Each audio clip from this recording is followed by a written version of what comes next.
Yeah, right. So we have been looking, or at least I have been looking at this kind of like this descending parallel channel, right? That has been acting very well, reacting to the price action, and and Shiba Inu continues to be contained within this descending parallel channel on the 12-hour chart. Right now, right, which was where we were expecting the last time we went on a webinar on Tuesday, is that we were expecting a downswing to 62 cent to 62 whatever cents this is, right? With 100,000 zeros basically.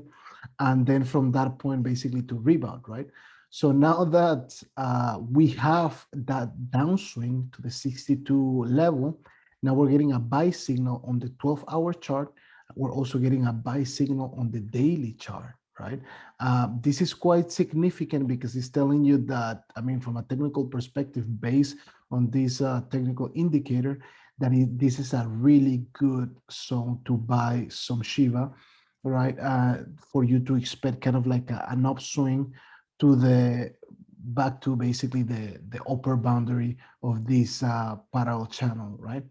Of course, I would have to like wait for a potential upswing above yeah, I will say above 88 for me to believe in a breakout out of this consolidation pattern, and kind of like the target that this parallel channel gives me, right, is actually, or at least I tend to measure it, right, by basically just creating another parallel channel with the same width, right, which kind of like gives me a target of 12.5.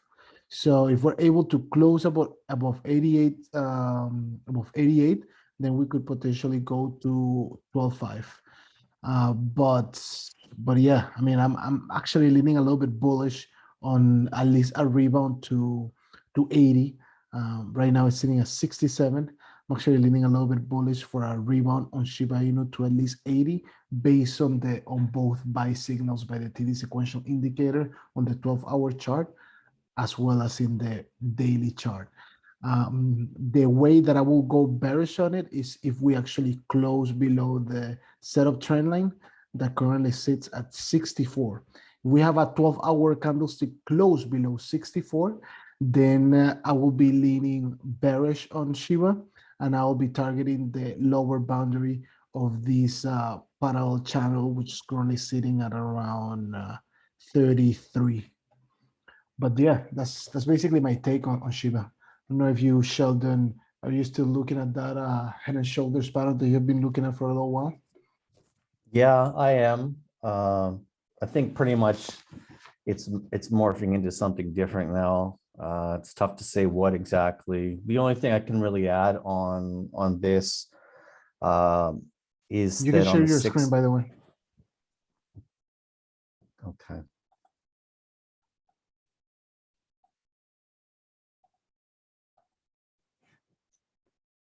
The only thing that I would add is on the 6-hour chart, we're getting a low here, and we're getting a bullish momentum divergence on the 6-hour chart, which is something to pay attention to. I think moving forward, it does show that this particular drop below July 13th low is obviously on with lower momentum. So if we go above 756, we get a close on the 6-hour chart above there. That would give us a double bottom on the intraday basis, and then we can start entertaining a test of the 50-day, which is actually correlates to the 200 6-hour moving average, which comes in at 787, and then from there, if we get above them, we can start entertaining going to higher levels. So right now we got to see if this bullish momentum divergence materializes into a double bottom or not. Clearly that high of the double bottom at 756 is important. It correlates with some lows here and some price congestion over here, so it's not going to be an easy accomplishment for Shiba, at this point. Otherwise, it looks like we're drifting down to the 550, 560 level, which would effectively void the inverse head and shoulders pattern once and for all. and suggest that we're looking at some type of more complex bottoming process for Shiba moving forward. Do you have any bearish targets? So that basically for you, a 6-hour close below 60 will kind of like invalidate the idea of this, head and shoulders pattern. Yeah. But where would you see it going then? I'd have to see it, I'd have to see what the price action's like, because if we get consecutive 6-hour closes below 600 or 60, as you said, then there might be potential for more downside. But otherwise, I don't really have a price projection for the downside. Okay. At this point. Okay. I would need to see the price action down those levels. Okay, that's good to know. What about you, Akash? Do you see anything different on this particular asset? So some interesting things I've noticed here is that on the 12-hour chart, it is flashing the momentum reversal indicator is flashing buy signal, and every buy signal that that was flashed in this particular range was validated. It flashed here. It wicked down. Yes, the asset on Uniswap is really volatile, or maybe like the price is something's up with the price collection thing. But yeah, it flashed a buy signal here. The price rallied. Flashed a buy signal here, dipped a little, and then it rallied. So now we're seeing another buy signal here. So what I'm expecting is so 1 second. Yeah. So this level, which is 654 level, was really important, and we wicked below it, and also below this 624 level. So if we are either seeing something like this happen, right, and then we go a little higher, and then we come back down, from test the range low, and then go higher.